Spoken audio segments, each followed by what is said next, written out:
I'd like to make a motion to continue the public hearing on the establishment of the town board as decision-making body under the Monroe Balancing Public Interest Test regarding Ulster County's proposal to construct a government operations center at Paradise Lane.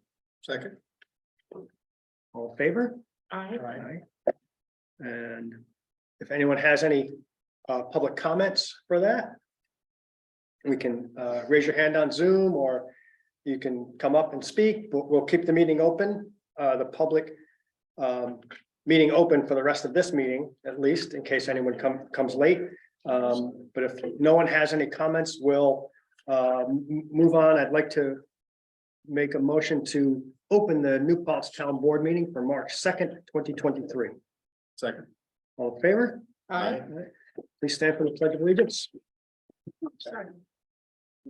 Pledge of Allegiance to the flag of the United States of America, and to the republic for which stands one nation under God, indivisible, with liberty and justice for all.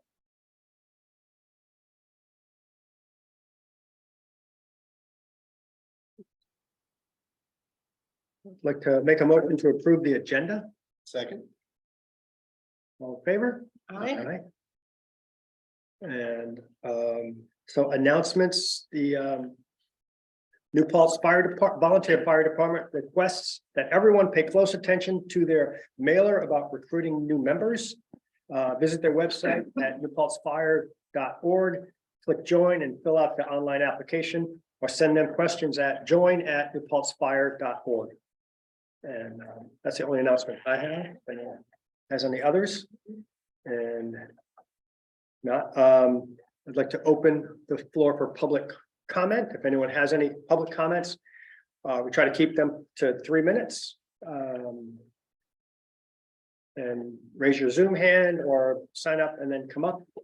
If no one has any public comments, we will, I guess we will ask one more time. If not, we'll move on to the battery energy storage system presentation. So Joe, come on up. You can join us. Let me get these get these out of your way. Thank you. Thank you. Yours. That's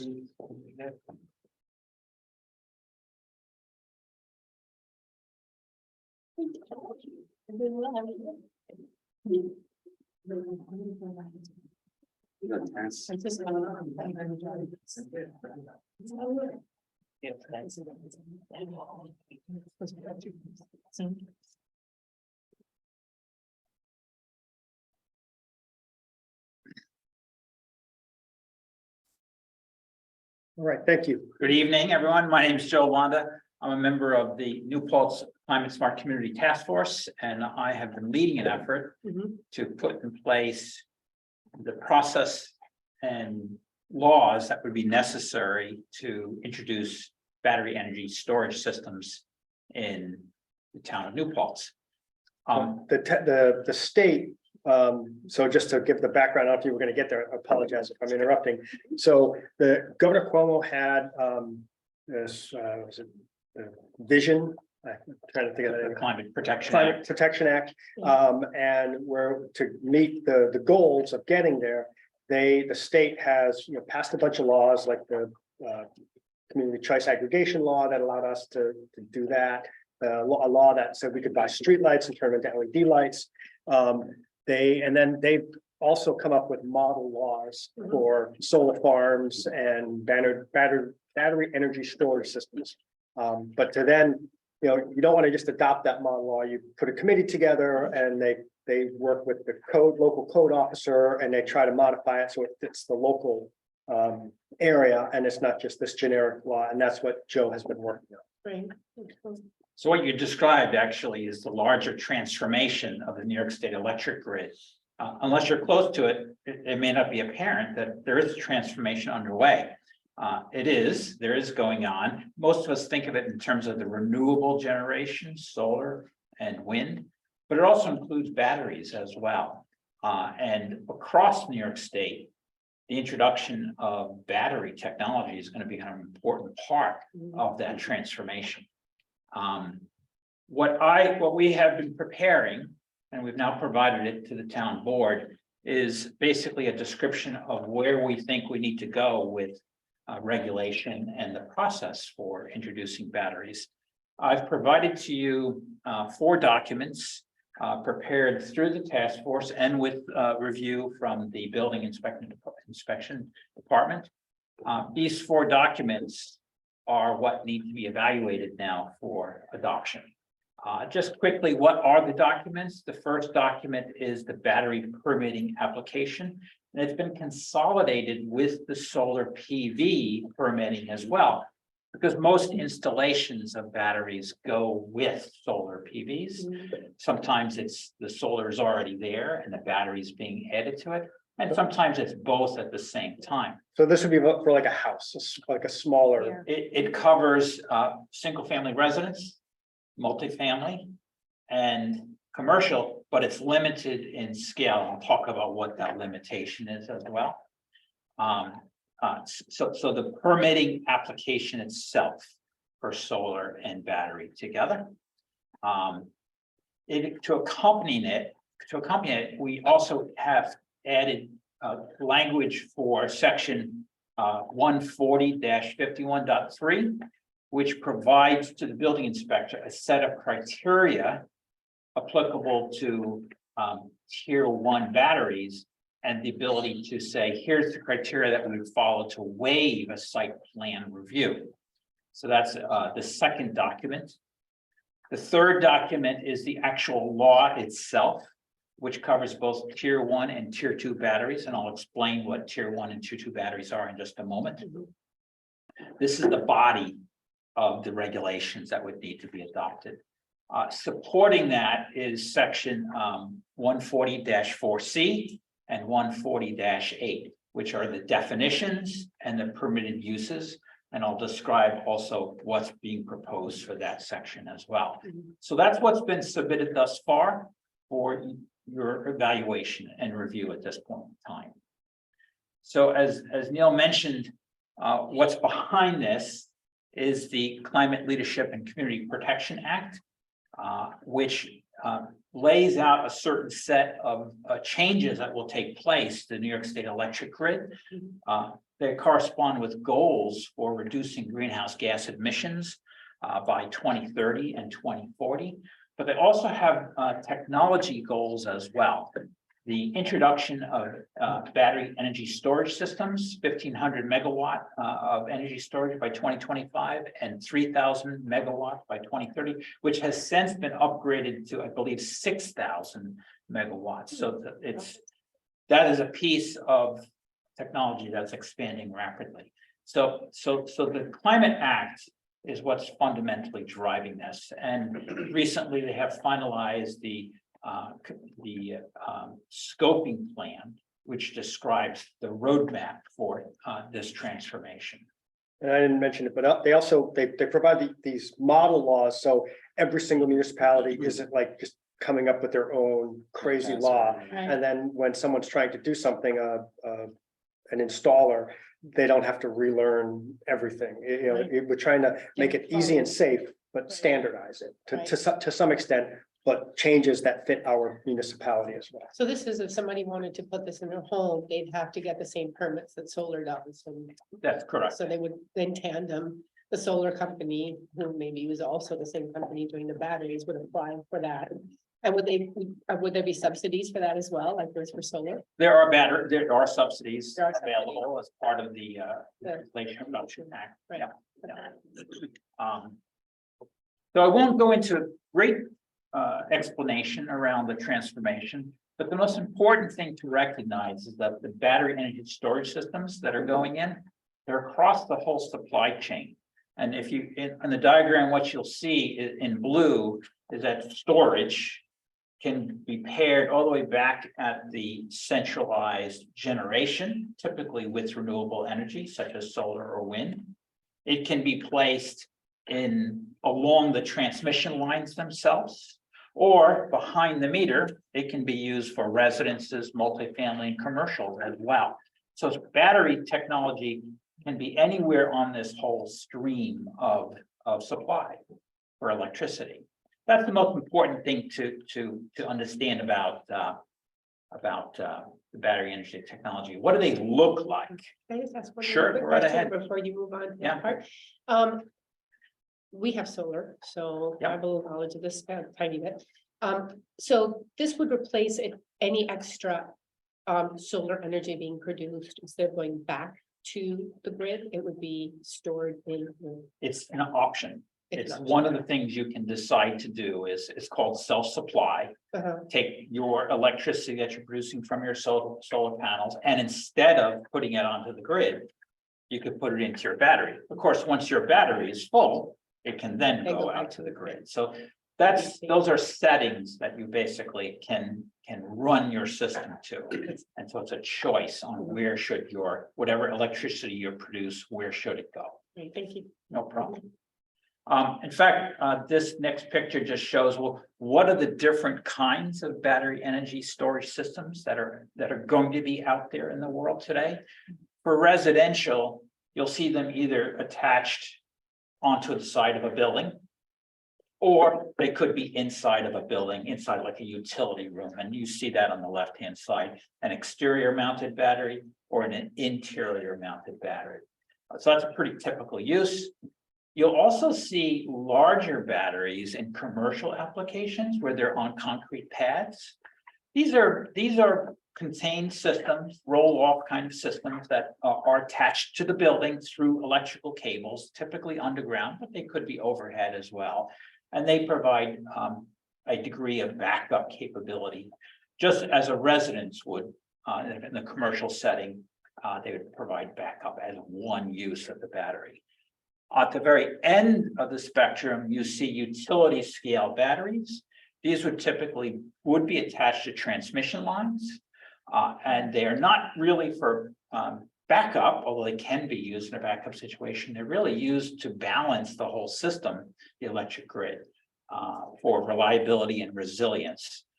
So this spectrum of batteries is what we have to be prepared for to deal with, and across all of New York State. Basically, these kinds of systems are going to be put in place from residential to utility scale battery systems. Are these batteries being made in the country? Not in the country? A combination. Okay. Some are made in the US, some are made across the world. So it's a combination of supply chain solutions. And the components themselves come from various places. Just as an example, most of these installations will be residential. And just as you were describing in a residential situation, they typically would be, the batteries would be installed with a solar system, which involves inverters, which is how you control it, along with an auto transfer switch, and that prevents feedback, the electric going out onto the grid during a blackout, so that it's safe for the linesman and not have to worry about electricity flowing back out onto the grid. So those are some of the components you'd find in a residential situation. What we have proposed, and you'll see this in the documents that we've submitted to you, basically is that there are a couple of different configurations we have to be concerned about. I talked about tier 1 and tier 2 battery energy storage systems.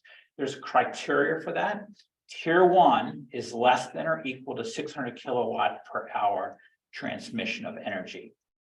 Tier 2 is greater than that, and typically tier 2 is where you would see it used for a transmission line connection. That's front of meter.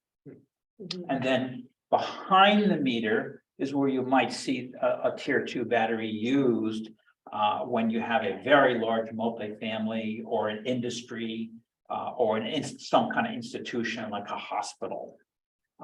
You would also you'd see tier 1 for single family, multifamily, or commercial, up to perhaps that 600 kilowatt per hour limit. What we are proposing is that tier 1 behind the meter be allowed in all zones and would use the permit application that has been provided. For tier 2, you would not use the permit application, you would go through a site plan review. When for zoning, we are saying that it's not zoned for a wetland or for R1 unless it is transmission line connected, and then it would be allowed in an R1 zoned area. Again, you'd still use the site plan review process to do that installation. So that's the summary of where they ultimately would go by zone and by size. And just to sort of end the presentation, not my chart from NYSERDA. So where do these batteries end up going and how do they benefit the community? When they're used in a customer service situation, so residential or commercial, backup is one of the first things that come to mind. When we have an outage of electricity supplied from the grid, the battery would kick in. But they're also being used to supplement the self-supply of electricity. Even when the sun is not out, the battery can be used to satisfy the loads that are in a house or a commercial setting. So basically, that's called a self-supply situation. If you have time of use rates, they can also be used to avoid high time of rate charges for electricity. So in that case, there's financial benefit to the users of these batteries to avoid high rate electricity, as well as the benefit of perhaps during an outage, not having food go to waste in a refrigerated setting. So those are the kind of benefits to customer services. When you begin to talk about the tier 2 batteries that are used in connection to a transmission line, you're now talking about utility services and grid services. That's the light green and the light blue area. Now you have a set of services that these battery systems bring reliability, resiliency, and stability to the electric grid. So the benefit is really to all of New York State. And these batteries can be placed anywhere along the transmission lines, or they can be placed in larger areas like parking lots. I recently was at University of Massachusetts, and in their parking area for the football field, they have a solar carport and battery system. So that's a larger system to benefit the university there. And you'll see these kinds of microgrids being applied as well in some of those kinds of areas. With this submission, we're basically ready to begin to do the evaluation of what's been proposed and examine whether or not all of the language that is there and the application that's there satisfies the needs of the community. So with that, I'll stop and see if there's any questions. So I could run, like if I had a solar panels and I had the battery and I had electric heat, I could, use the battery at night when the solar's not working. And in theory, like if the battery was big enough and my solar panels were big enough, I could be off the grid, but still on the grid when I really needed it. Yeah, in fact, I have such a system at my house, and that's exactly how I run it. Is that I basically run off my batteries at night. And then when the sun comes out in the morning, I use my solar panels to satisfy my loads and recharge my battery. How expensive? They can, in the scheme of today's world, I would say they're expensive. They're not to most people, Right. they would say they're expensive, Right. right?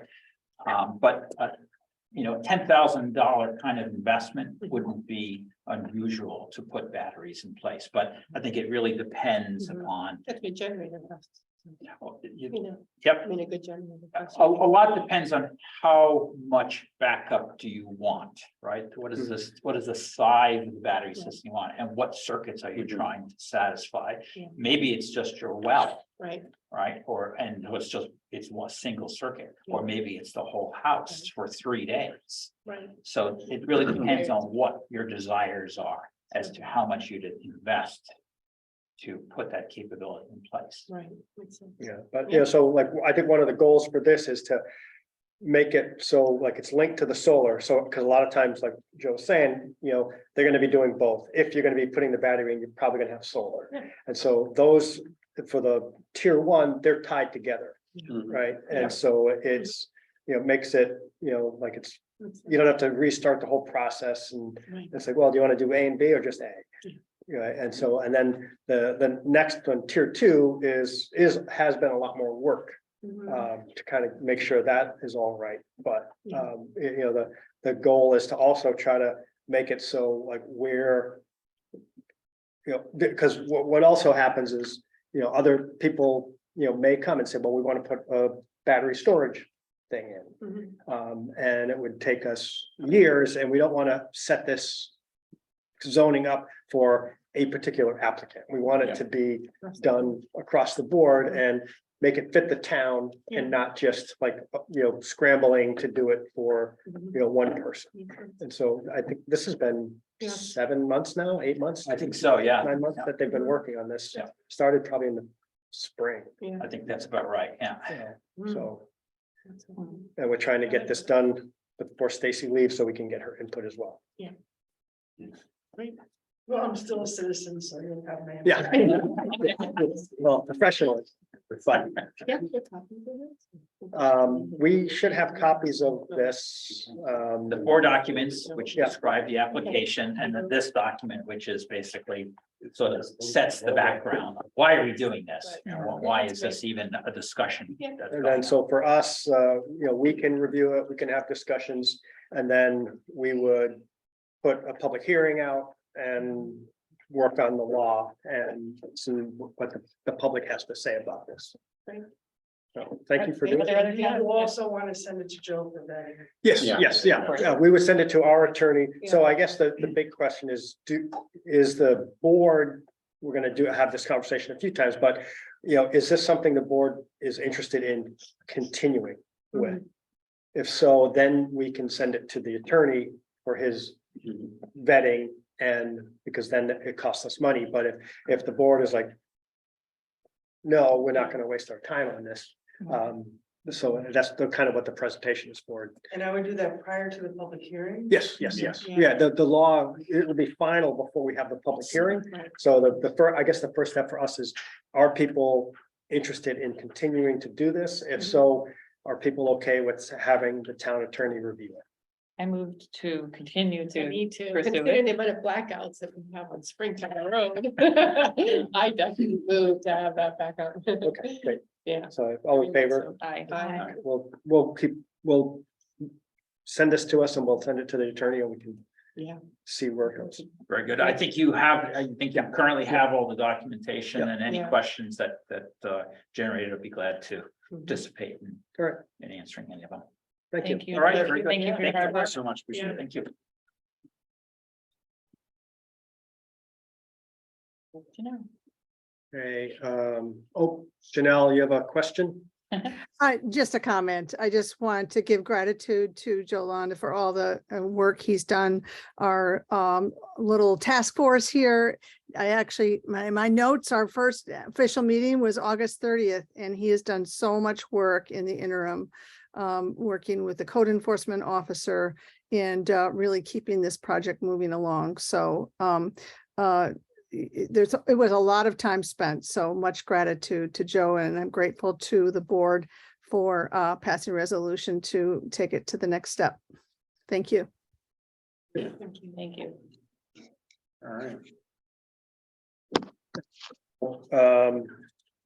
I'd like to make a motion to approve the consent agenda, A through G. I'll second. All in favor? Aye. And so I guess now, Stacy, we're on number 3, so this is, so number 3 is, you're not yet, but this is, number 3 is from Ulster County.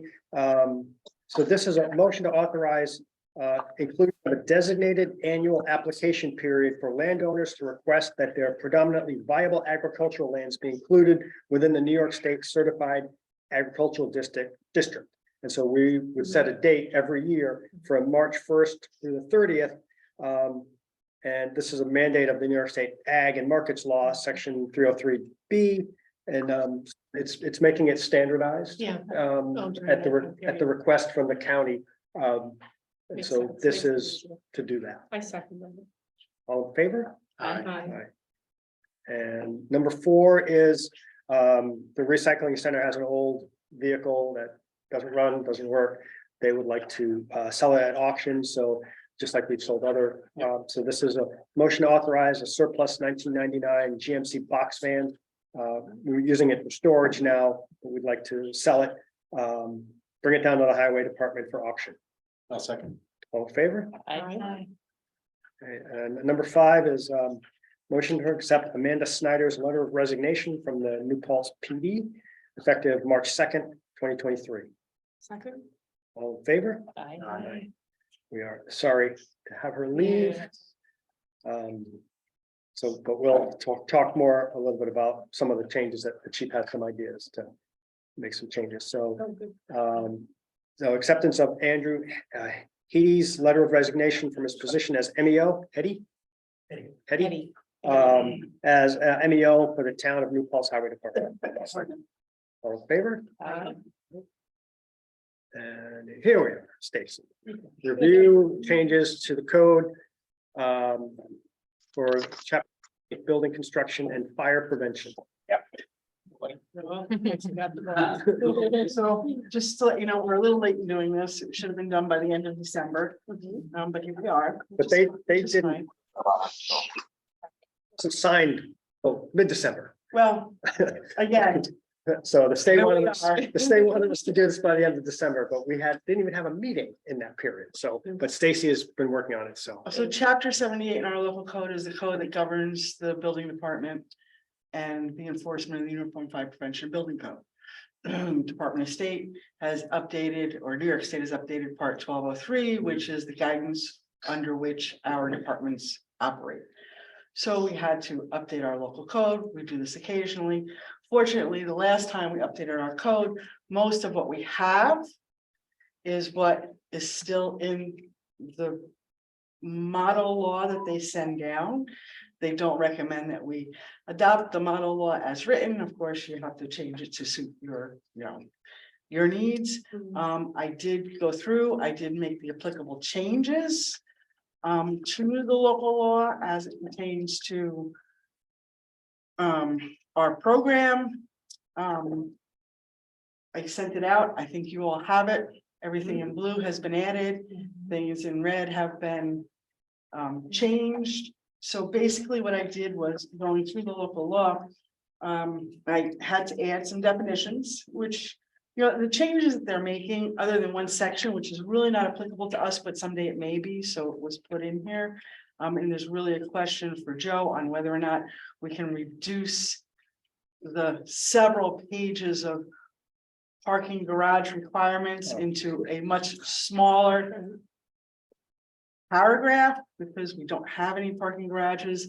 We may have one at some point in the future, but they've become a real nuisance, across the state. And there's been some tragic losses with parking garages. So they have come through with, the codes are written after tragedy. So our codes are more reactive. They try not to have them reactive, but they're more reactive. So, on the first page, we've added a definition for assembly area. We changed the verbiage for the energy code to meet the new requirements. Okay, new verbiage, was the state energy code, because we had adopted the international code, the international codes, and then we had a supplement for the codes. Now we're back to New York State codes. So we've rewritten the ICC codes just for New York to make it easier for us, which is much, much better. So they're changing everything again. I've added definitions on codes and the fire code in New York State. So these were all definitions that really should have been added to our code, so that when they're referenced later on, we know what they mean.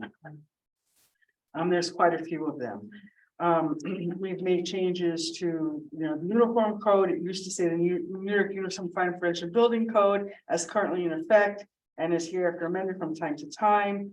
It's been changed to narrow it and make it a little bit more official, subchapter A of chapter 33 of title 19 of the NYCRR. It's just kind of legal verbiage, which when we have to take someone to court, it just makes it more streamlined for us. We've changed compliance orders to orders to remedy.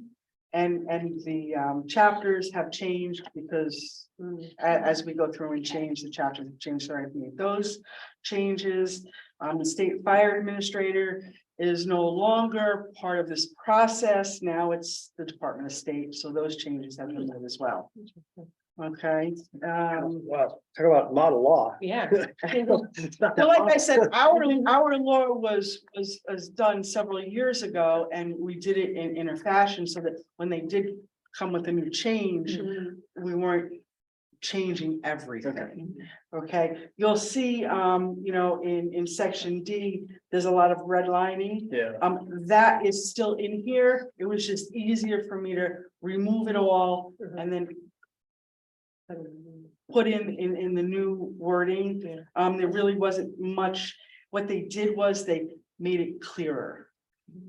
Okay, they really kind of pinpointed it a little bit better and made it clearer for everyone to understand. So they write it out for you and send it to you all written out? And then you just. Yeah, they give us what they give you- call a model law, and I had spoken when I first got it, I spoke to Joe, and Joe says you gotta go through it line by line, which is what we did. Oh, So it took a while.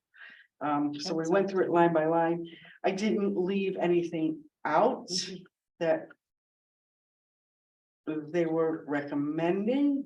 Okay, I did in a spot or two, just change the wording to fit within the way it was currently written. And of course, this should go to Joe for vetting as well.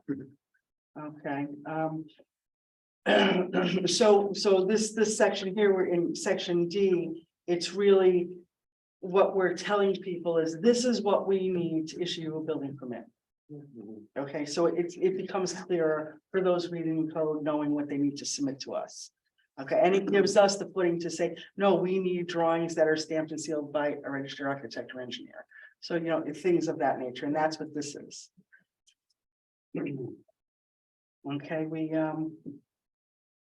added electronic media. So we can now accept electronic media, we can accept electronic stamps and signatures from architects and engineers. So if we feel that it's appropriate, we can accept it. Where before, and this is all due to COVID, before we couldn't do that. Everything had to be wet seal. So construction inspections, there's a list of minimum inspections required. Okay, I left it to the minimum inspections required. We do require more, okay, with our program, but in the local code, I left the minimum. Because we always have the option to inspect anything that we need to inspect during the course of construction. Okay, not much change with stop work orders. The section on certificates of occupancy, they've added that we need to provide a written statement of the results of the test performed to show compliance with the energy code. So if you built the house, your people have to give us that documentation. So they're tightening up the energy code a little bit and the requirements for us to have. Okay, and that it has to be posted somewhere in the house. Interestingly enough, the information that's required on the certificates of occupancy, they've dropped sprinkler systems. We no longer have to put the sprinkler systems are required for the building on the CO, which I thought was very interesting. So I struck it from our code. Don't know why they did that. I thought it was interesting too. Like I said, I don't know why they did it, but I did strike it from our code. It would just be one less regulation that we have to deal Then with. that would be for, I mean, we can still put it on our COs if we want to, okay, but it wouldn't, it's not mandated. what was it, for what kind of buildings, like for how many? Well, I have a feeling it's because the new code coming down may require residential sprinklers. Okay, they've been talking about it for a long time. I heard it Next up back thing, yeah. there. I don't know who it was. reel it. Yeah. there has to be a reason for this. So, I don't want to say it is coming, but Yeah. I do believe we're gonna see in the next code change, which is in a year or two. Wow. So all new single family dwellings. Yeah. Yeah. Will, or. At the very least, new single family dwellings. Mhm. So I think that may be why they pulled it. Mhm. Operating permits. Operating permits got a little interesting, so I ended up striking a lot of things and establishing the section on it. They got very specific in the types of buildings that require operating permits. We don't have a whole lot of them in our town. We don't have a lot of hazardous materials. We don't have a whole lot of high pile storage. We don't have a tire rebuilding. We have some tire storage as an accessory use in some of our automotive repair shops, but it's more of an accessory use, so it's not, what they're talking about. Welding, explosive and fireworks, we don't have. Open burning was interesting. They're requiring now, or they're recommending that we require open burning for recreational fires and portable outdoor fireplaces. Okay, conducting open burning. This does not include recreational fires and portable outdoor fireplaces like you would have at your home. But this would be if an organization wanted to have a bonfire up at the Field of Dreams. Okay, they would be required to have an operating permit. Okay. Fireworks now, you know how I issued the permit for fireworks, when we do the fireworks, that would also be required to have an operating permit. So they're getting a little bit more strict on that. It's not a bad thing. We just talked about wildfires for the hazard mitigation plan with the climate and the way it's changing, things are becoming drier. Yeah. So it's really not a bad thing. Makes sense. That's something that is in here that we included. I don't think it's a bad thing. And mobile food preparation vehicles, which there's now a definition. Our zoning doesn't currently, or our local law Yeah. doesn't currently allow for them Mhm. unless it's for a private function. Okay, they're not allowed to park on the side of the street and they're not allowed to sell. That's what they're talking about here. They're not talking about a mobile food provider at a private function. They're talking about mobile food buses or whatever you want to call Yeah. them, that pull up to the side of the road. Right. Kind of like Like they're a- not selling food, well, unless they've got food in there, like the marijuana truck down on Main Yeah. Street. Right. If they're selling food out of it, that would be considered, something here. It gets a little bit more specific, though. I think it talks about a mobile food preparation vehicle. I think this is more for those that produce grease-laden vapors. Because that's where you have the potential for fires. Makes sense. And Yeah. Okay, so we are gonna still have, we will have this, as one of the codes. if that ever becomes allowed in the Right, town, that's they getting would it. be required to have. It's the word, even though we don't allow it now. we're It's in gonna- here. Just in case, yeah. Right. Okay. Because there are a lot of communities that really enjoy having mobile food. Yeah, trucks. so you could have like taco trucks at the Field of Dreams or something Yeah, like. but we that. can still do that We can because do that's that. on town property. Right. So like we can, But they can't. it's allowable up there, but Right. they couldn't just drive down. They can't sit in the Tops Plaza. Right. Yeah. Right. That's Without our- site plan approval. I mean, they could, Right. like they sell the Christmas trees that has site plan approval for that little section Right, right. over by Walgreens where they sell the Christmas trees. Yeah. They actually got site plan approval to do that. Oh, So that's allowed, but for these mobile food trucks, it's not worth anybody's time or effort to go before the planning board to get a spot for these things. Yeah. And historically, it's been, we want to, help our local businesses rather than bring in food trucks. I mean, that's been historic, so that may change in the future, but it'll be in here, they would be required. Energy storage systems, okay, exceeding certain Yeah, kilowatts and megawatts will be required to have operating permits, which is a biggie. An operating permit has to be inspected and issued on a yearly basis. And that's what operating permits are. When you look at the other fire inspections, they're 3 years, 1 year, 3 years, 5 years. All operating permits have to be issued on a yearly basis. So It seems reasonable. well, it's very reasonable. And these are the higher hazard issues. That's why they're in here. So the energy storage that Joe just talked about is would that, and residential, for example. Not a residential unit that has 2 or 3, units on the wall, okay, for backup energy. It would be more for a large scale energy storage system. Okay. So if somebody wanted to put one on a transmission. line. Right. Right, that makes sense. Okay, let's see. Except assembly uses, that's any assembly over 50 persons, so any restaurant over 50 persons, it used to be 100, now it's 50. Okay. And any processes or activities for operating any type of building, structure, or facility is determined by resolution adopted by the town board of the town of New Paltz.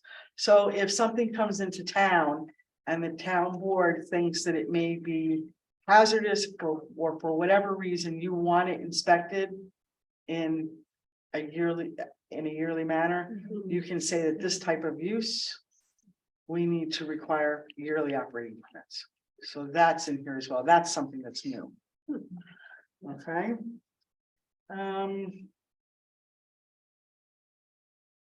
It used to be very simple. The code enforcement officer or an inspector authorized by the CEO shall inspect subject properties prior to the issue of operating permits. Now we have a very large paragraph that includes remote inspections.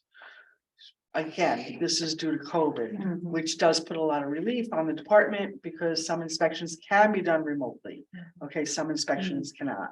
So it does, for simple explanation, somebody puts a roof on their house, we have to do an ice and water shield inspection to make sure they have white ice and water shield. If they can take pictures, send us to them, we can now accept it before we cut. Oh, cool. That's good. I thought you were gonna say drone. Well, they could do, but a drone video can be done, any type of video, as long as it clearly shows that they have, performed the work according to code, we can accept it, which is really good. And it's in our purview. We can accept it or we cannot. accept Yeah. it. So that's what this big paragraph says. Let's see, during duration of operating permits shall be issued for such a period of time. Okay, consistent with local conditions, but in no event to exceed the following. And 180 days for tents, special event structures and other membrane structures, okay? 60 days for alternative activities at sugar houses, okay? And don't think that they're not out there, the sugar houses are out there, okay? People have them in their backyard and so on and so forth. 3 years for activity structures and operations determined per paragraph 9 of subdivision A of this section.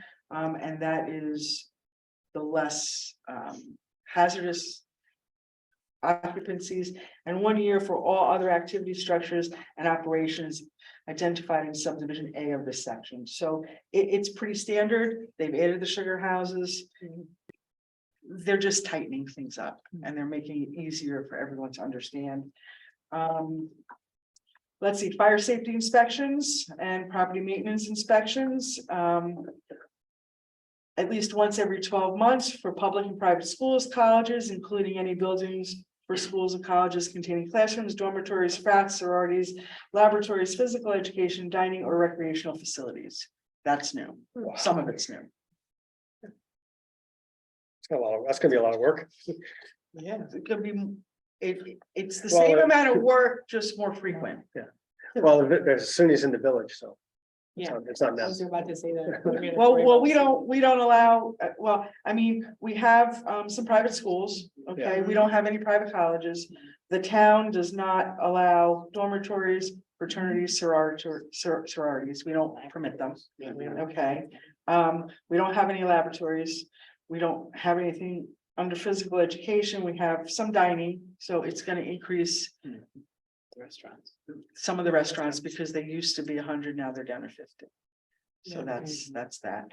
And recreational facilities, we may have one. I mean, so we don't, but yes, it's going to increase the frequency. So fire safety and property maintenance inspections for buildings and structures for multiple dwellings and non-resident. Residential occupancy stayed at 36 months. I just kind of reworded it a little bit. We can now do remote inspections if we need to, which is good as well. There is a provision in here, which is new. OFPC, Office of Fire Protection, does certain inspections. They'll do inspections on schools, daycares, things of that nature. Okay, we can opt into accepting their inspections as our own. So in other words, daycares, we may not need to do the daycares if we'll accept their inspections. And our inspections, their inspections are probably a little bit more rigid than ours because they're looking at some other things as well. We're just looking at fire and property maintenance, but they're looking at some other things when it comes to the childcare. So they might be a little bit more rigid. So this entire section has been added. It's been worded, nothing in this section or any other provision in this chapter shall supersede, limit, or impair the powers, duties, and responsibilities of the New York State Office of Fire Prevention and Control and the New York State Fire Administrator under executive law, et cetera, et cetera. Notwithstanding any other provision of this section to the contrary, the CEO may accept an inspection performed by the Office of Fire Prevention and Control or other authorized entity pursuant to 807A and 807B of the education law or other executive laws in lieu of a fire safety or property maintenance inspection performed by the CEO, officer, or inspector, provided that the CEO is satisfied with the information they get. And the CEO is satisfied that such inspections covers all elements required. They're performed not less than 1 year apart. And we get a copy of the report. We can accept that. So that's in here. That's good. So if we see a reduction in staff, it gives us a little bit of breathing room for some areas that are important in the community. Sorry, it's a big chapter. Yeah. Then we have 1, 2, pages, 3, I think that is- 4, Wow. and it have pages on parking garages. So when we send this to Joe for vetting, we'll see if we can get this reduced. Yeah, and we can add it if someone wants to build a parking garage, it's probably gonna change by then anyway. And it be updated, so then we can just take their parking garage section and add it to ours at the time. I think that makes more sense in my opinion, since we probably have to just change it by the time someone wants to add a Exactly. parking garage anyway. Would have changed already. So I I mean, we might be able to put something in here that just references 1203. You know, a small paragraph, new section, small paragraph to reference 1203, and then, you know, if we need to expand on it at a later date, but I don't know the answer to that, so that's gotta come from Joe. Okay. Let's see. They added the fact that we now have to have our climate and geographical design criteria posted. That's a new chapter, so that's 7813. Which includes the flood maps, but we have all of that. Okay. Record keeping didn't change. Program review and reporting hasn't changed, which I have to have that done by the end of the month, by the way. Penalties for offenses, compliance orders are changed to order to remedies throughout. And that's it for chapter 78. Those are the changes. I don't think there's anything in there that's earth shattering to the town, and I'd like to be able to send this off to Joe for vetting. I'm motion to send it to Joe. second. All in favor? Aye. Great.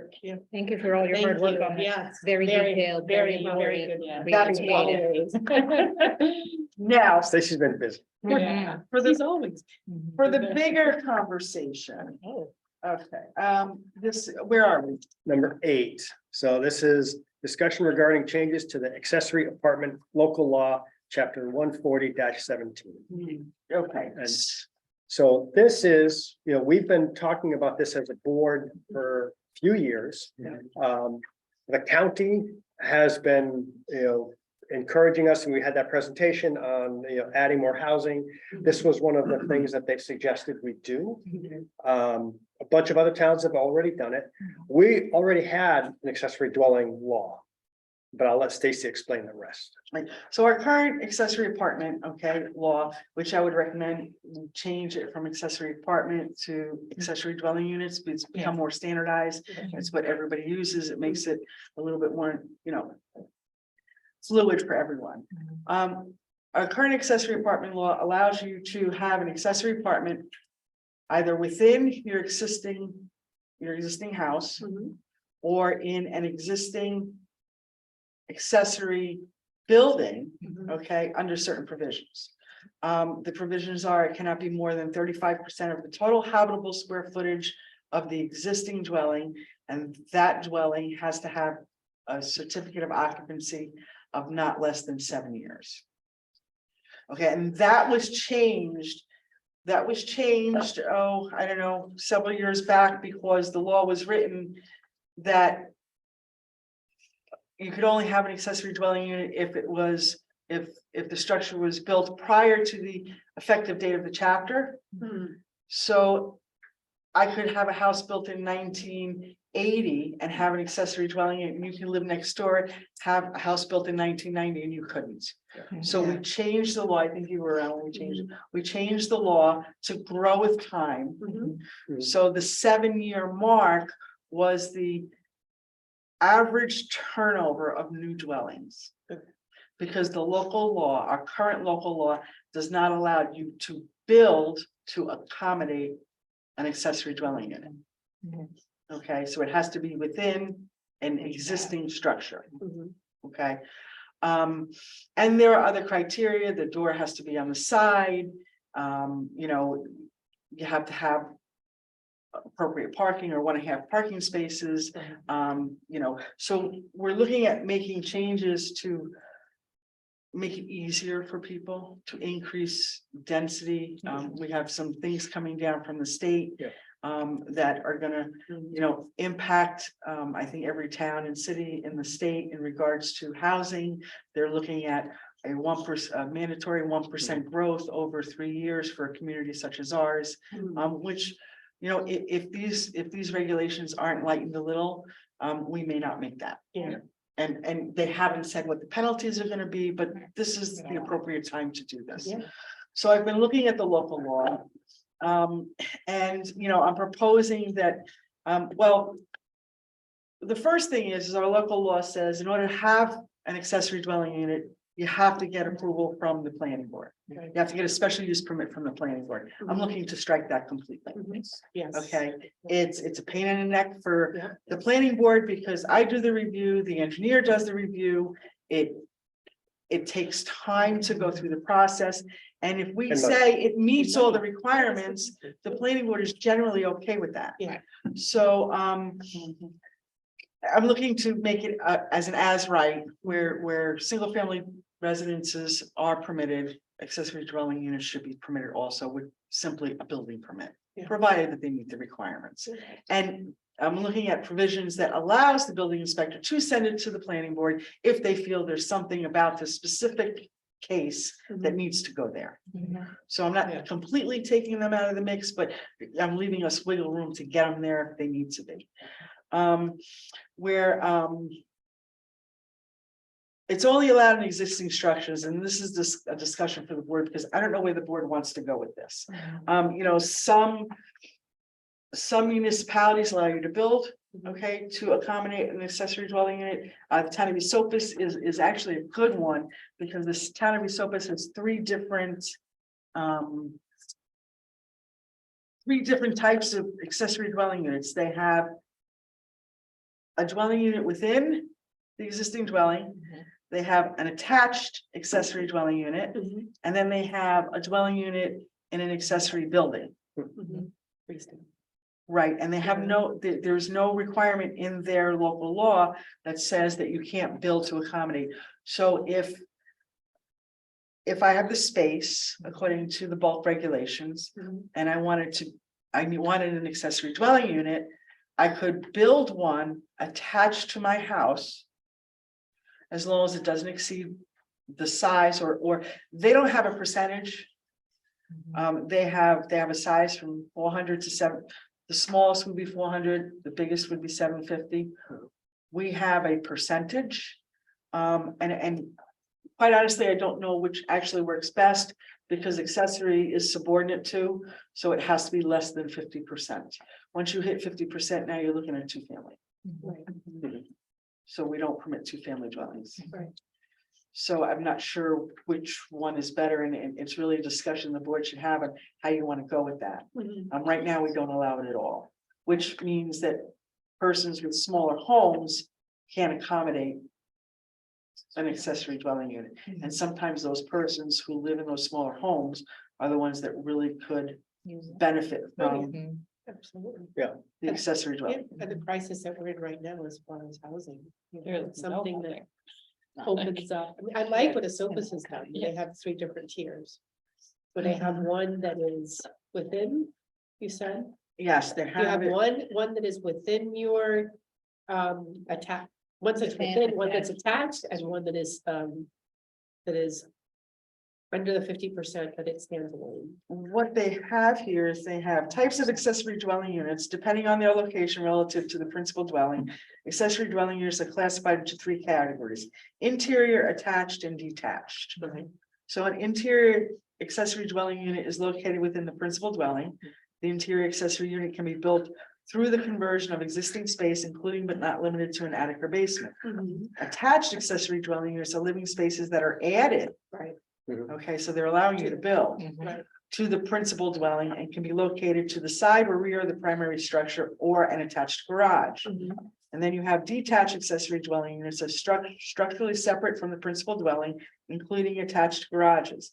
Detached accessory dwelling units can be constructed over or to the side or rear of an existing detached accessory structure, including a garage, or they can be constructed as standalone units that are separate from existing accessory structures and the principal dwelling. So What if I wanted to build like a detached garage, you could, right? So so like, we're already saying, if you want to build a detached garage, you should, but we're stricter with a dwelling unit above the garage. you wouldn't be, according to our local code right now, you would not be able to put that dwelling unit above that new garage. ESOPA says you can. Right. Yeah.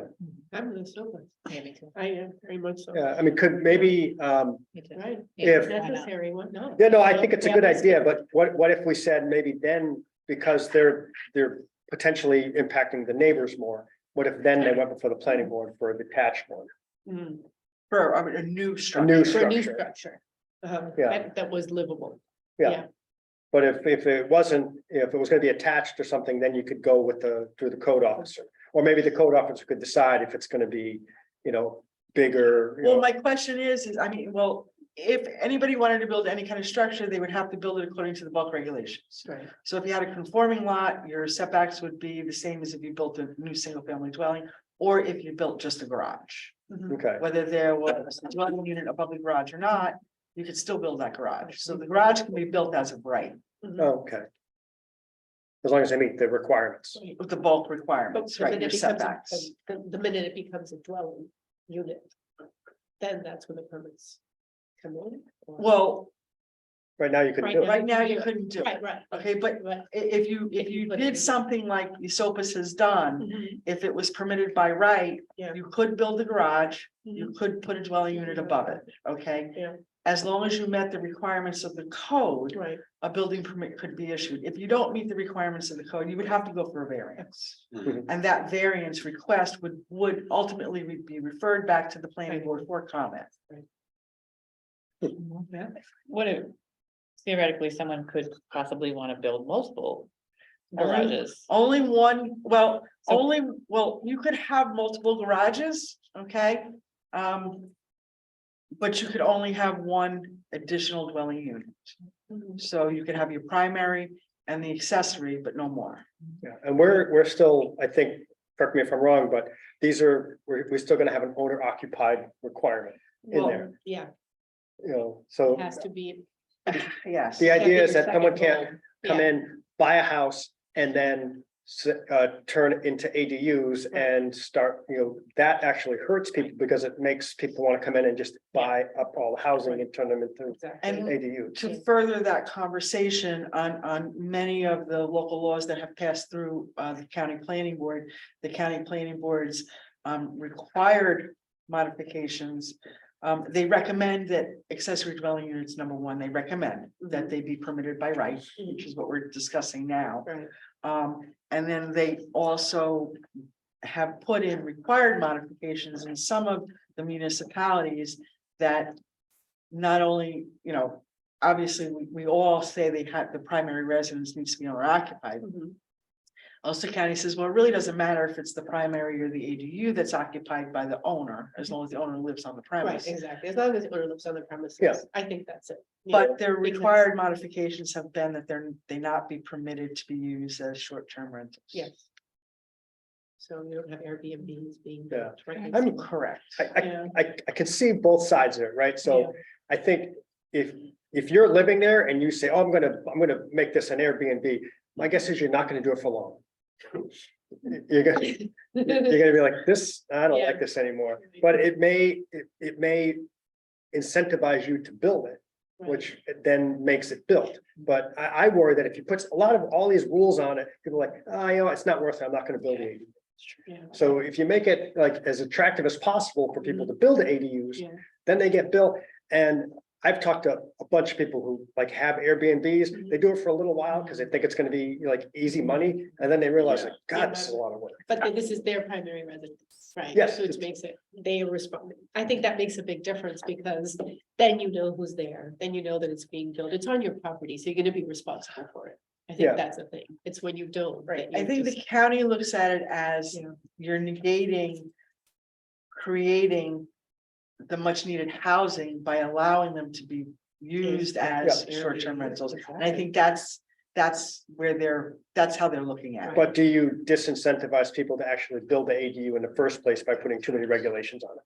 No, I mean. I Which think- which one is creates it? more housing? I think a lot of people knowing that they could build an, an ADU and have their senior, members of their family move in, I think, would do it immediately, knowing that, it would We be on have a their property. lot of inquiries about Yeah. building granny sheds, Yeah, okay? Shed. yeah. Well, she sheds, granny sheds, granny pods. Granny pods is the term I think they're using, granny pods where, they put a 750 or a 500 square foot, little cabin out in the backyard for grandma or mom and dad or some, we've had a lot of those inquiries. I think they say it's the quickest way to add more housing Yeah. without adding more sprawl. Yeah. Density, yeah. Yeah, I So you're think adding so. density, and they would be required to go to the Department of Health and make sure their septic systems could handle it Right. and everything else. And So you can have long-term students too, you have somebody who's, SUNY for 4 years. And they are like 2 or 3, roommates and you're like, oh, you can live right here. Sometimes you can do exchange of goods, they help you with your family, you have them like live there Yeah. for a lower Yeah, that cost. could help and the seniors. they can help the seniors. So for me, it's just a great opportunity for students too, to become part of a family, become part of Yeah. the community. When Yeah. students aren't always here for an entire Yeah. semester even, or, Yeah. they can be here for a couple months or whatever. I think it's also, this addresses multiple issues, like the additional housing, I think impacts the broader housing market, which is important. Mhm. But also like the granny shed concept is important, like what does it mean to like have someone there? Like a lot of that is also childcare, which Yeah. is also Yeah, unaffordable. Exactly. And the ability to have someone there, like that's another expense that we don't think about as much. Yeah, And then the ability to have childcare is also the ability for a spouse to work that potentially doesn't as well. Right. which has been a huge problem since So- COVID, the percent. 100%. who are So- in The workforce has like gone up exponentially. I mean, I think it's important that we talk about it framed as housing because Yeah. that's what's Yeah. before us, but I also just don't think that we should. stop it at that, like, it has a much larger ripple impact on the community Right. than just housing. So I just kind of think that, like, yes, we want to do it right, but I think honestly, like, we're in the position to, we should try to do it to incentivize it as much as we can for our Yes. residents and make that as easy a process as. I agree. Yes, I So- think we all And this agree. idea of building to accommodate, an accessory dwelling unit.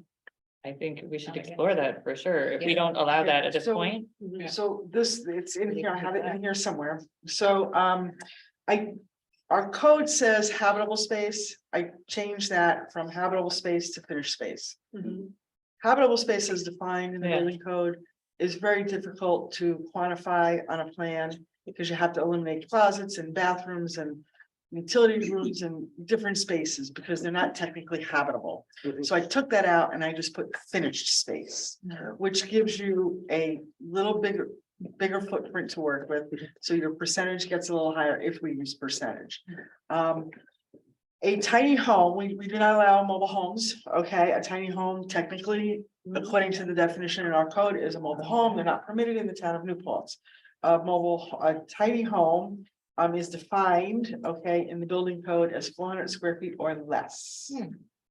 So if it's more. Okay, so if we're gonna allow someone to build, okay, your minimum square footage you're gonna want would be 400 square feet would be your minimum. Mhm. Yeah.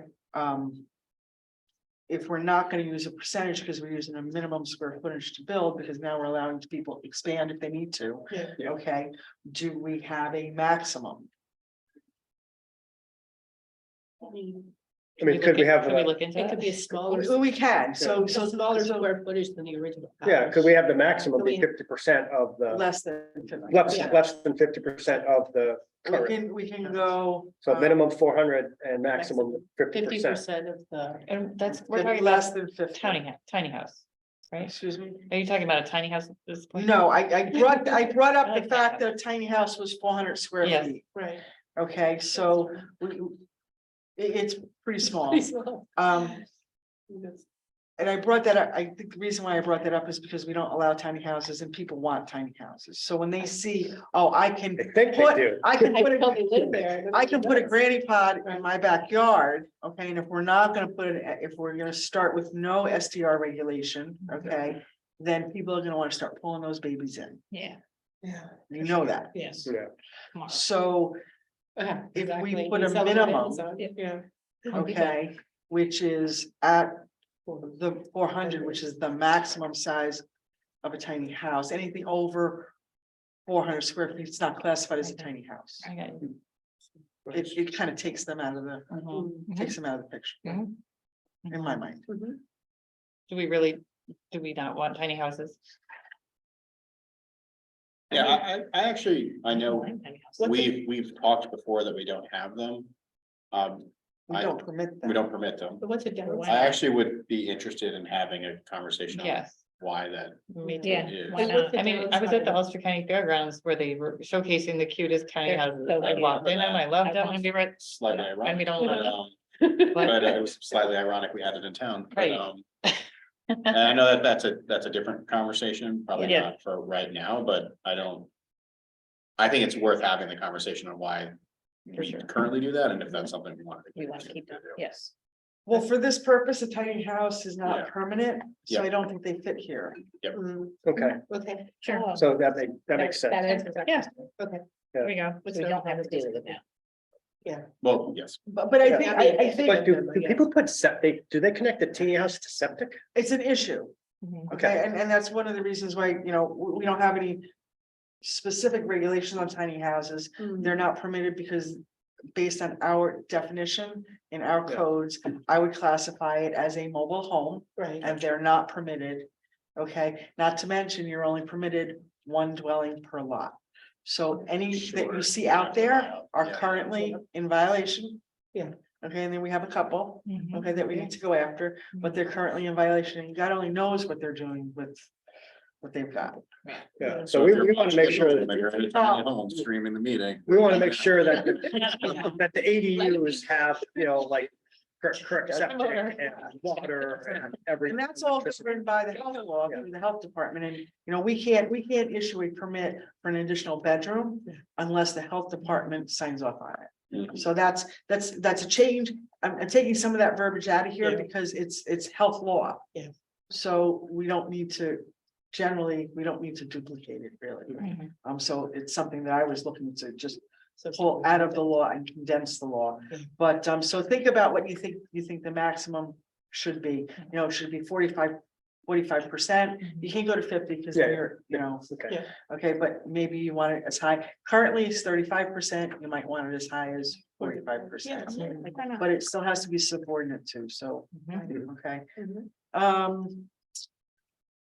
Non-conforming lots should have the same as of right as conforming lots, even though they may be smaller. A lot of these, the non-conforming lots became non-conforming because the zoning changed and required larger lots. Mhm. We're looking to increase density. One of the best ways to increase density is to increase it on your smaller lots, which are closer to your village core. If you look at our zoning map. Yeah. Okay, so they should be as of right, non-conforming lots as well, but they still would need to meet the requirements for bulk regulations. They would still have to have, the appropriate parking. Current parking is at 1.5 spots per dwelling unit, which for 2 dwelling units, you would only need 3 parking spaces. I would like to change it to 2 each because 3 is not adequate. Mhm. And we have issues with parking Yeah. as is. And the parking, it just says they have to have those parking spaces.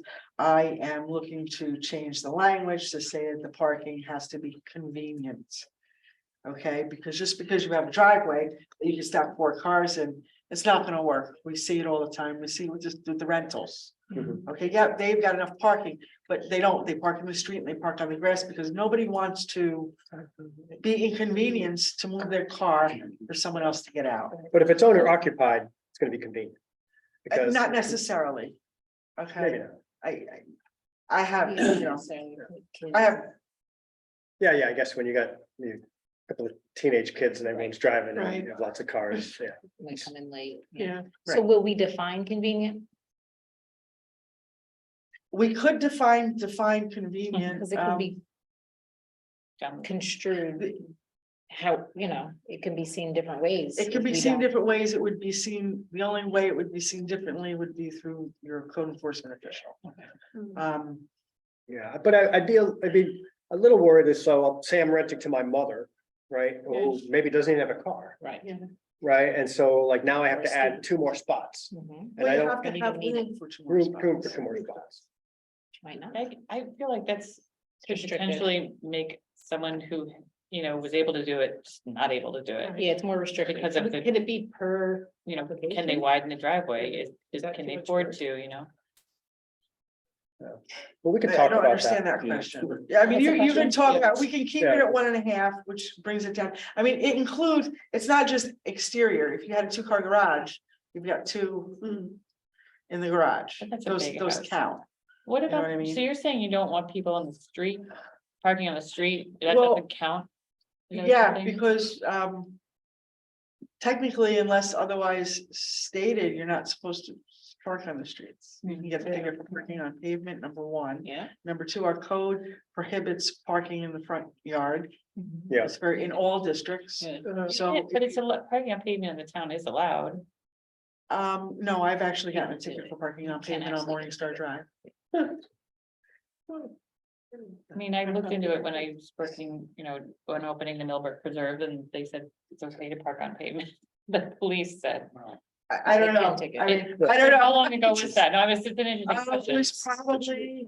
But then Yeah. at some point it's gonna snow and then you're gonna have to put your car somewhere. Right. That I know, I was thinking about that, Yeah, how I think you I have to have be able to get off the street. I Have that figured that's issue why. too, so, you know, Okay. parking is an issue and obviously, parking is an issue.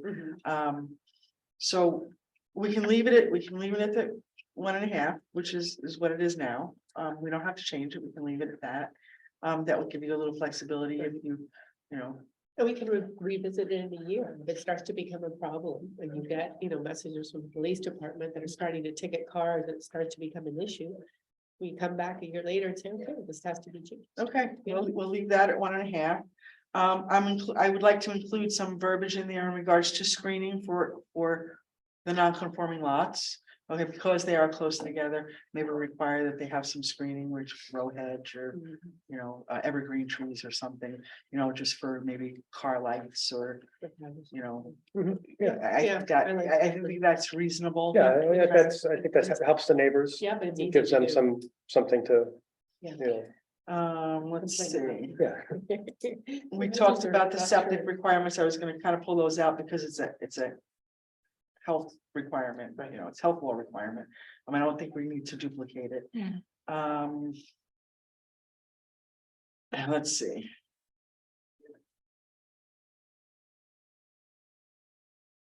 There's a whole, well, that's actually gonna go away because we're gonna make it as of right.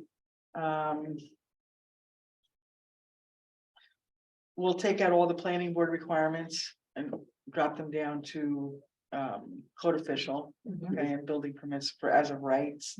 Let's see. ADUs are they're only permitted, they're not permitted in two families, they're not permitted in multifamilies, not permitted in commercial. It would just be single family dwellings.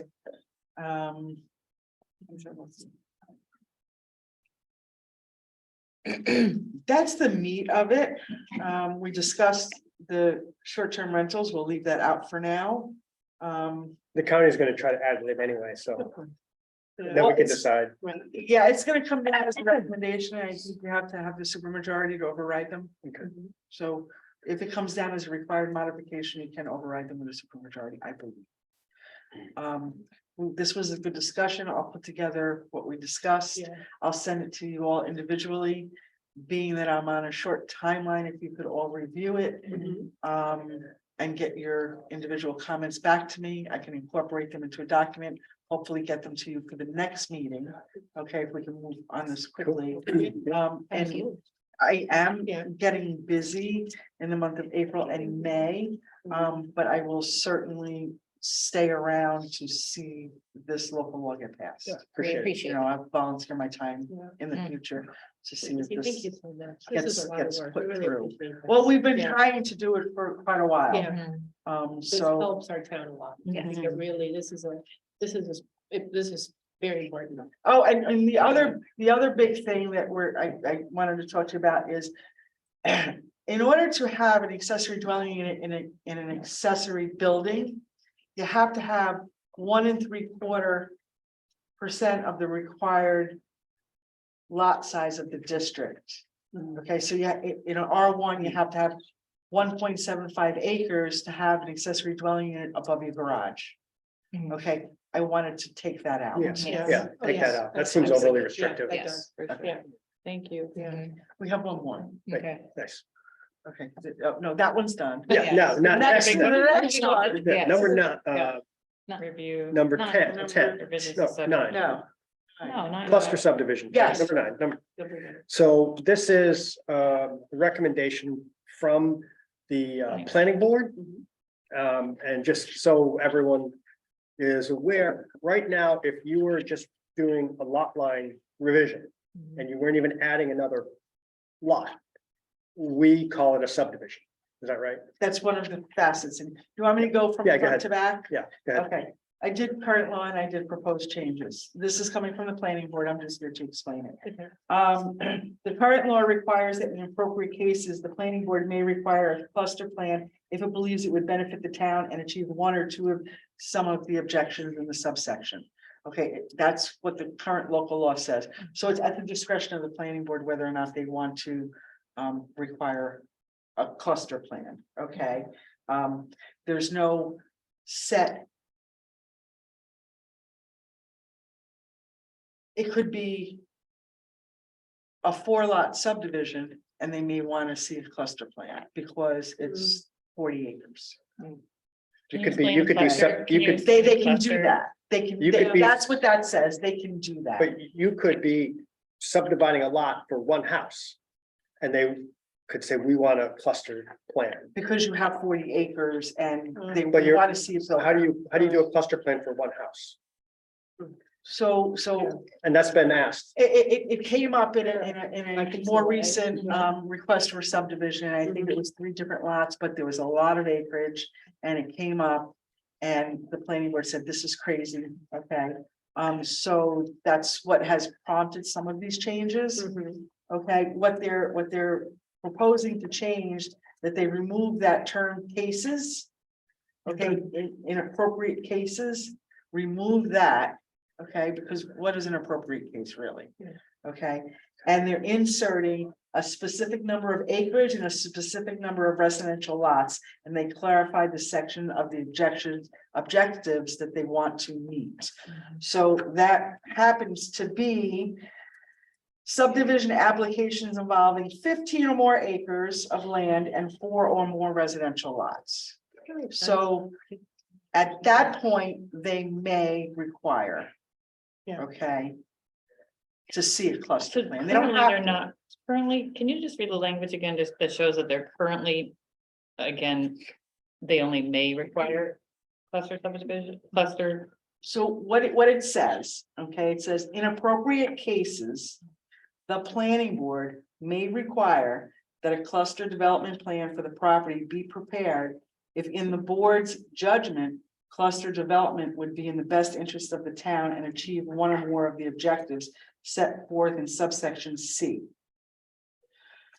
Okay, subsection C says, before making a determination of completeness for a preliminary subdivision application involving 15 or more acres of land or 4 or more residential lots, the planning board shall require that a cluster development plan be submitted and determine that the proposed cluster plan incorporates the general intent and spirit of these regulations to the maximum extent possible.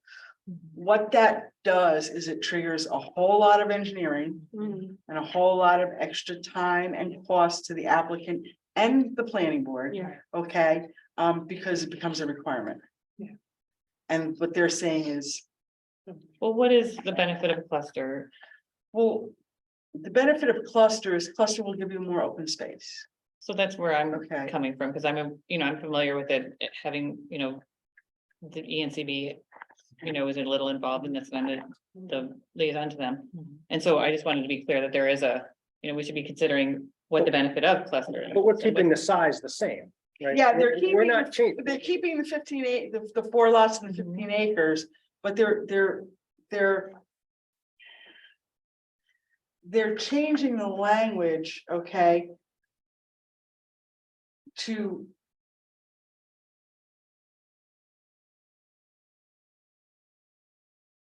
Well, how do I put this? So it's not required when you have something that's lesser than that, so you don't have to come before the planning board every time that you want. Well, you have to go before the planning board regardless, okay, but the planning board is not gonna be required, okay, it's not gonna be mandated for them to do that.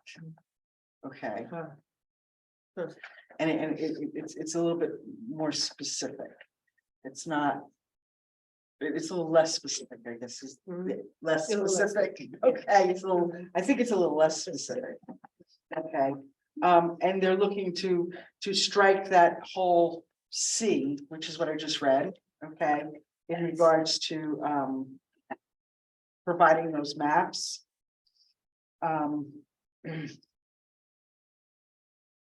Because they changed the paragraph above, because the paragraph above is the objectives set forth in subsection 121.25 C2C. Okay, so 125 C.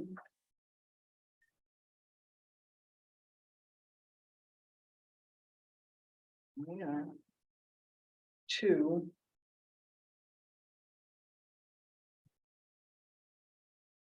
I'll have to look that one up for you. Tell you what that said. So is it just being more, Put it here. more explicit about when it's required It's instead of being more, that yes. the planning board can require it? Because, I mean, this could cost someone $10,000. Easily. They may, but they don't have to. Yes. That second paragraph makes them have to. So they may require it if they feel it's appropriate, if they feel that it would benefit the town, they can require it. Okay, but it's not mandated by removing that, I believe by removing that second paragraph, because they're referring to the objectives, and the objectives are 121, Neil, do you have 25. it in paper? I form? could've gone 'Cause I home. can't find it. online. I don't have it with me. I remember looking at it online. I mean, I think it was emailed to us. Yeah. Let's see, I just didn't print it out and bring it. in. two, Yeah. C. Okay, so what C2C, which Is is it the new possible we can section table it then? that they're referring to, I have it. You wanna see? it? Well, I was looking for it and I just, none of us seem to have it. And, you know, I remember reading I have the short an version. email, oh. Is it possible it's not a rush and we can just take a, It is, it is a rush? it's always possible that's not right. Okay. Cool. This is my thought is just for us to all look into it a little bit more and look. Okay, so look Yeah. look at what she's I have that changing it to in far as, Yeah. you know, these are the objectives. We have and the if- an email, yeah, And basically what it's saying is if you have this, okay, and you can meet these objectives, then we're gonna want you to do it, but if you can't meet these objectives because you just can't, then what's the sense in doing it? And I think that's where they're coming from. Mhm. Sometimes it just doesn't make sense right, to make an applicant do a Got it. cluster, and that's the purpose Got it. of this. Mhm. Okay? They still have the and it ability. came from like Adele perhaps, or It came, some of, it came from the planning. Yeah, board and yeah. the Planning board but attorney. it might even be worthwhile if any of us wanted to check in with Adele or, you know, Yeah, I mean, they discussed it at their meeting. We Yeah. can probably watch the video right, of that. Yeah. it'd be helpful, Yeah. thank you. Okay, but what they further to get you, so you maybe won't have to talk about everything, they're adding a new definition for lot line adjustment. Currently, okay. A lot line adjustment, okay, is considered a subdivision under our regulations. And you're not creating any new lots, you're just taking two lots and you're moving a line somewhere. Yeah, say you and your neighbor want to like move the line around and make some adjustments. That counts as a subdivision. And you have to, Go, even though you're not adding a new lot. right, you have to go through the entire subdivision regulations. What they're looking to do here is they're looking to streamline that process a little bit. Mhm. They added a definition for lot line adjustment. They amended the definition for subdivision to eliminate the lot line revision in that definition. And then they're adding a new section, okay, in regards to lot line adjustments and mergers. Currently, okay, the process is that if you merge two lots, okay, in essence, make one lot bigger, because you're removing a lot line and Mhm. merging lots. You don't need, you can do it by deed. But the assessor in Ulster County Real Property want it part of your local law. So now's the time to do it in regards to mergers, okay? So they've added that in here. But the point on lot lines is, although a lot line adjustment does not require approval as a subdivision, because it's no longer a subdivision, okay? Lot lines may not be changed other than for lot mergers, all right? Unless an amending map has been approved and signed by the planning board chair. The map may be signed and recorded following sketch review of the planning board approval and the final lot line adjustment map. So what they're saying is, even though it's not a subdivision, you are still required to have planning board approval for a lot line change. Mhm. So that's that last paragraph there. Okay, and that you cannot increase any non-compliance. So that was that last one. They want everybody, our code is silent on who can sign off on lot line adjustments. So they want everybody to sign off on them, which is good because if bills aren't paid, then everybody becomes responsible. Mhm. Who's everybody? All of the parties involved. Okay.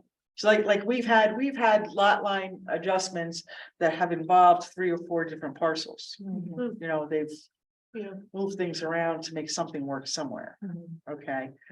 They want all 4 parties to sign off. Yeah. So I don't think it's unreasonable. No, so okay. Right.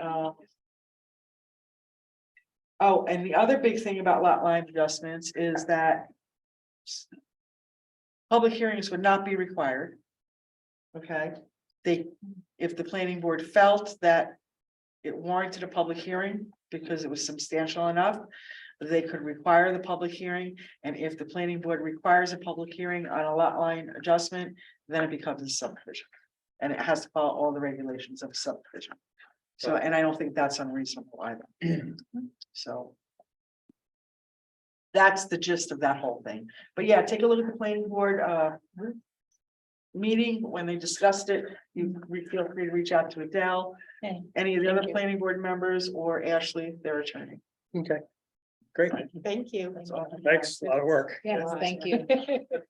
So I'll try to If I get, make a quick comment, I mean, it's sort of not totally appropriate, but I just, We I'm love in not this being business and I know a lot about the code, I know a lot about the accessory department, I know a lot about the specific issue you're talking about, everything that you just presented is just so smart, so on the ball and so helpful, like it's actually Don't go. preserving I the know. values that you Do guys it. want here, but also making it, taking away unnecessary Yeah, pain. And I just want to say specifically about that accessory thing, the accessory apartment thing, if your goal is to create more housing in this community in a market-driven way, that's actually gonna happen, this will do it. Because people who are single family owners will figure out a way to scrape together some money to put together a little 700 or 800, 1,000 foot apartment with a couple bedrooms, and they'll rent it out. And it will immediately, within a couple years, it will create a lot of new housing units without creating a lot of extra density. And not only what Dan was saying will help with healthcare and stuff, I mean, not healthcare, childcare, that also helps people who want to stay here with their taxes. yeah. But I do, Neil, I hear what you're saying, but I think it should be, in my opinion, if you already have a single family home, there's this new rule allowing you to build this. I think it should not be an Airbnb if you're really trying to address the housing, and people will do it, because you can charge. $1,200, $1,400, $1,500 for a little two bedroom, maybe more. And so people, it's worth it for people to build it. Yeah, and there's a good relationship. The landlord knows the tenant and the tenant knows the landlord because they're living right next to each other. It's like such a smart idea to solve the problem. so I'll try to get to that to you as quickly as I can. And we'll try to Thank get you. that back to you. Thank you. Great, thanks. Thank you. Have a nice evening. You too. Thanks, Stacy. So number 10, acceptance of the hiring of Brian Mazziello. To the New Paltz Highway as an MEO at the union contractual rate. I'll second. All in favor? All right. 11 is motion to approve hiring the following seasonal workers from Ariella Pool, Emily Benkert, Campbell Highs, Alexandra Hecking, Josie Lapolte, Cole Mumford, Joshua Papace, Elisa, these are all written down. Puello, Jed Weirs, Colby Wolfmeyer at $16 an hour with a start date of 3/12 and an end date of 5/20. I'll second. All in favor? All right. Can I just start date of those That's- people are That seems a little early for me. Yeah. like next week? Like, Yeah. I'm not sure what Bill is planning for the pool, but we could put, Yeah, I think in the past, haven't they like done some prep at the pool where? Yeah, there's some prep. They do prep, but this Yeah. is early. hopefully it's So not, probably- hopefully it is just the option of bringing them in, but, Yeah, and that they don't Yeah. bring them in, because I'm Well, not it's sure. Clearly pre-season, Yeah. because it ends right when the season would be started. Yeah, Do we advertise? yeah, it's advertised and it's on the website. Applications are available at the town hall. They've been And a there lot for of the while. kids too are like on this, have been on the swim teams, and I know a lot of, the kids have been part of the pool for a while. I think we should broaden it though, like. Yeah. Advertise to the youth center, maybe send something out to the schools so that we have a wider net. Right. And do they have to be a New Paltz resident? No, no, I always think it's good to. yeah, I I mean, don't it's, mind them being a New Paltz resident. Yeah, they don't have to be, but most of them are because there's there's a lot of people, repeat people, right? And so this is one of the reasons we didn't have the same problem that other towns had during COVID with Yes. lifeguards and everything else because they're locals. But do you want to, do you want to push it back a month or, I thought we approved it, right? okay. Yeah. Yeah. Yeah, Yes. Yep, yep, yep. Yeah, Okay, that's fine. motion to authorize, modify the adopted 2022 budget for cost overruns. Second. All in favor? Okay. And authorization to modify the adopted 2023 budget for contract settlement as listed in the sheet. I'll second. All in favor? All right. And motion to accept the approval, to accept and approve the hiring of Jason Rotnick as a part-time court officer at a rate of $18 an hour, starting March 7th at 2023. Second. All in favor? I, And we have executive motion to go into executive session to discuss contract. Second, All in favor? I.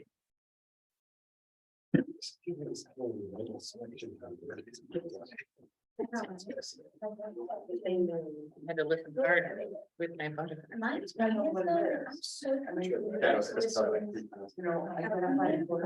I'm talking about from like a college student standpoint, as long as they're already not from housing.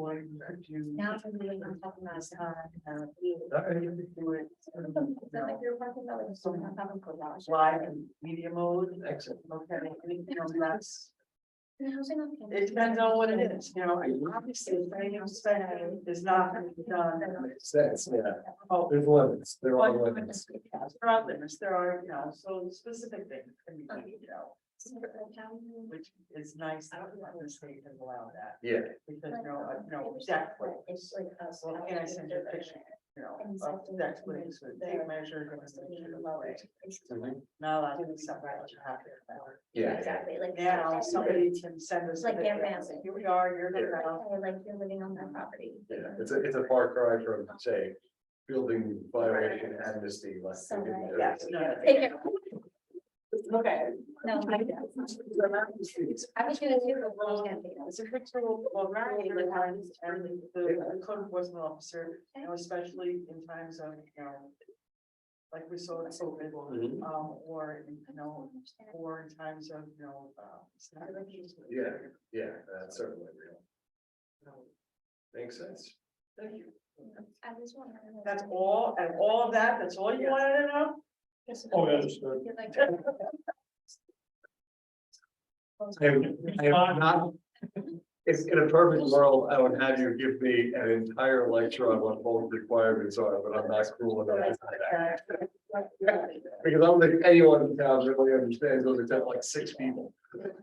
But they just don't know what they're called. That's the difference. Yeah. They understand them, they just I don't know. understand like the problem with. When are you gonna see- What you call it on the- Properties. What you call it on the? Yeah. Oh, it's your height, the maximum height of your building, Okay, all you the families are gonna know, just dominate. the minimum size And so lot, find out about the, like, maybe a presence, like, minimum road frontage, that's what the bulk. like in the house, and then like in someone's backyard. How much time do you have? The 29th. That's my. I'm sorry, I'm sad. You gotta go. It's time. I get it. But I'm gonna see this one. Yeah. And it's great that you're, I mean, it's like you're like, I'm going out with a bang. Yeah, no, 78 will get sent to Joe and he'll vet that. And that's all pretty, that's That's not standard. standard. It's It's not that much. standard, but no, that's not. This one, though, The is good. accessory apartment law is a different. It's a animal. big deal. Really big folks. I mean, how many houses do you think will come to this? Oh, I think you're gonna take quite a few, because I got people waiting in the wings. Couple hundred at least, I know, it's not really that. over the course of 5 years or something. Not even, I don't think it's gonna be that much. I don't think it's gonna be that much, but you're gonna see an uptick. I mean, we probably do, I don't know. We probably do Like how are you settling that? 4 a year, 5 a year. Well, right now, the Airbnb law in the town, though, there There is is no, none. there is no. There are no regulations. But- Other than not owner occupied must register. But if, And I'm living in. right, but if one wants to create an accessory apartment, under this law, you have to be owner occupied, and it does too. Is that the idea of it? Like, It's just there. it's not Currently, noise complaint. And in the future, yes, it would probably be owner occupied. It has to be owner occupied, and it can't be short-term rental in the accessory unit. That's what's being discussed. That's what we were discussing. Right. But they don't wanna tighten it with the STR rule right now, so they're gonna let that flow, Basically. I think. and see what the county says. Cool. Cause that can be specific to, they can be making those recommendations specific to certain municipalities as well. Right. So it may not be a blanket. That's an issue. But allowing a person as a single family home to build an accessory structure that they turn around and rent short term helps them economically, certainly with their taxes, but it doesn't really help the housing problem at all. I think that was your point. Not if you use it as short-term rental, won't help it. Right. So I think that if you're I gonna mean, allow the people big to, outcry with the short-term rentals is that it was taking away much needed housing, indeed, okay? And so that was the big outcry. they're coming in buying them, so no one could afford it. So, it was taking, well, it wasn't that they were coming in and buying them up, it was that, there was such a market for them. Where they would otherwise have been rented on a long-term basis. Right. For, stable housing for individuals and communities, they were now being used as just a way to make a quick buck, and And how many of those do there in the town? there's not that many, believe it or not. I would guess Gotta remember something, 50. you have to remember something, there's not even that many. No, but that's why we went to the registration, so that in a year or two, we'll have actual numbers to determine whether or not it's an issue. And we found that a number of them that we do have are owner occupied, and they only do it on an occasional basis. Which should be allowed. Which is allowed, okay, without registration, you just have to prove to us that it's owner occupied. Right. And that's but there over are- 6 months to be owner occupied, 9, 9 months. okay? So. There's not that many that are not owner occupied. We're not finding them. There's still some out there. We don't have the staff to really go after it. But there's not that many. Again, I think we just found out that it's. Yeah. Yeah, I think Neil's probably right on that. People will try, it's like, oh, man, I'm not gonna do this morning, it's just one thing. That might just be how it works out. Yeah. But honestly, at the county level, they're also thinking about the event tax, I think. The hotels, they still, oh, they really resolve that. Yeah, they did. People are paying. Because the people that have told the people that have told registrations with us that do, just really pay for it, they pay their taxes. On the residential side, I mean, you can get a tenant to just hang out for 3 Yeah. years, 5 years. It's worth even a little rent on this. Yeah. This whole tenant landlord issue that has For my 2 classes, because of COVID and the administrative. eviction, non-eviction process, I think that has also hurt the housing market, in the fact that there are people who may have done that after this, or considered to do that, and have now said, what am I doing? Right, I don't want to get stuck with someone in my house that I think or something like that, like those things. I think that there's some fear, I have no clue. in a lot of communities, regards to, I've heard that from a lot of people. Yeah. Not what's going on today. Yeah, I was in a lot of those discussions with the village on the good cause pictures, so I'm pretty versed in the sort of unexpected knockoff effect, the unintended negative consequences on what you're actually trying to help, which is. There's create always, housing. but there are always. Yeah, so I have to do it. Exactly. Doesn't matter. The theme is. You don't find it yourself outside, Right, because you can't prepare, you try to prepare for. So you have to do like a package. Yeah, basically. well, just like Well, not really. people can actually, find because he loopholes doesn't in want our. Yeah. as well, until you discover what they are. So. And when someone discovers how much it costs to hire someone to do So an they're eviction, supposed to be the whole story. it's often horrifying. It's like, I'm just trying, I'm not making any money on this thing. This person I hate is living in my house. And I can't, it's gonna cost me how many thousands of dollars to get them out? And how many months? That's tough. Like you could honestly like. Yeah. if you- No, I don't. I was gonna say, like, if it's 20. Yeah, you wanna know. Well, that was the biggest argument against the good cause, it's what, You like, could also do that. too. notwithstanding eviction or whatever, if you can just stick it out until the lease is over and then Yeah. everybody parts ways, it's not a contract, it makes the landlord willing to take the risk because there's a natural way to move on, even if there isn't a good cause, if it's just a case of And I was just like. whatever, it's not working out, They wasn't spending nature. you know? It doesn't have to be that the landlord's. I feel like I'll get a good grade It could be on that that, because it's you a- like. You make a The great. the tenant's not working out for the building. or the What landlord. did you have? Well, there could be a number of reasons. There's a million Mhm. reasons. Yeah, everyone like. But I really do like a lot of the Oh, really? congressmen. But I have. We'll see, well, we've had a lot of. Well, they seem to like it, and I know Neil, I've talked to Neil about it, he's into it. I mean, I was working with. I was Just hoping, for- but. Marty, right? I only have in-person classes. I know you mean that. I only have in-person Monday. David? David. Yeah. I was working with David on it before he left, and then, you know, Yeah, I have one on that, like I always tell myself that I at least have to take one. we have staff. I can't do all my, like, I So, can do all five. is when I can get back to it. Right. And I don't even have any property except for the industrial development, like I said, you know, that one. I don't have any property in the town at all, but I just think it's a good idea. You know. Yeah. Yeah, no, I think that. But like, I. Yep. Oh, it might take a little bit more. I think it'll get done. You said you're gonna, are you gonna stick around, like, after you retire, are you gonna, like, reside There's no in this? reason. I'll be here for my a little freshman while. year, I I'm did volunteer. He's down in North Carolina, Then after that. Cool. so I don't want There's to. no reason I'm doing. You'll be able to help out on this, until they get through, they'll certainly get it done. Yeah, we'll see. I'm ready to go. The reason why I took on this class is Yeah, because social house before then. We're gonna have I also have confidence. so much more. And I actually think this one's gonna be a shockingly No, I already did, but I'm, yeah. uncontroversial, but, you know. It's not necessarily. And Emily, because I know not what I'm when doing. we to make those modifications, that 7-year modification, we got when, we're making that modification. You would be surprised the amount of people that were unhappy with it because they felt that accessory dwelling units changed neighborhoods. Okay, Yeah. So, you know, and. there you go. Depends on the neighborhood, I suppose. I mean, if you're in Depends on a, the individual. if you're on a 2-acre lot, who cares, right? It's Well, because it's yeah, like but a we're freshman, not like a freshman meeting. So there may be some pushback, and they could very well be. I mean, I don't care about it, All comes down to the public here. You know. I only care about it, But but like like to the extent, you know. Yeah. Yeah. There may be something. I didn't answer it. That. What you do. That like, it's when I took. First now. There's witness. They did. It's easier to watch.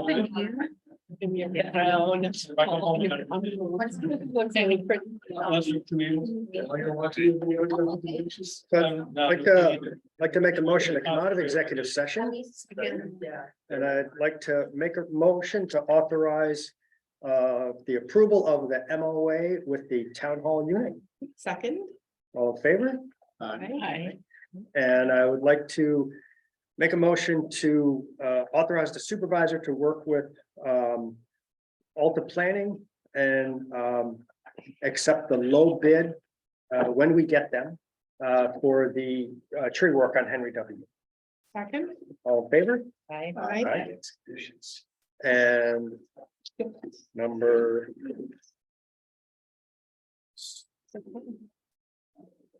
Well, I'd like to, any other comments on the public balancing test? If not, I'd like to make a motion to close the public hearing on the decision-making for the public interest test regarding Ulster County's proposal to construct a government operations center. Second. All in favor? Hi. And I'd like to make a motion to approve the resolution granting the waiver. Any discussion? I mean, we can go through it if people want, you know, someone asked us to, but I'm you good. know, I think we've discussed it a bunch. Yes. I look at it, there is a public benefit for this. Very So, clear public. all in favor? Aye. Aye. Hi. All right. Motion to adjourn. Second. All in favor? Hi. Thank you. Thanks, everyone. Right. Sure. Yeah, you know, if you ever want things printed out, Aaron can print out. No, oh, yeah, you can have it. Yeah, no, I don't mind.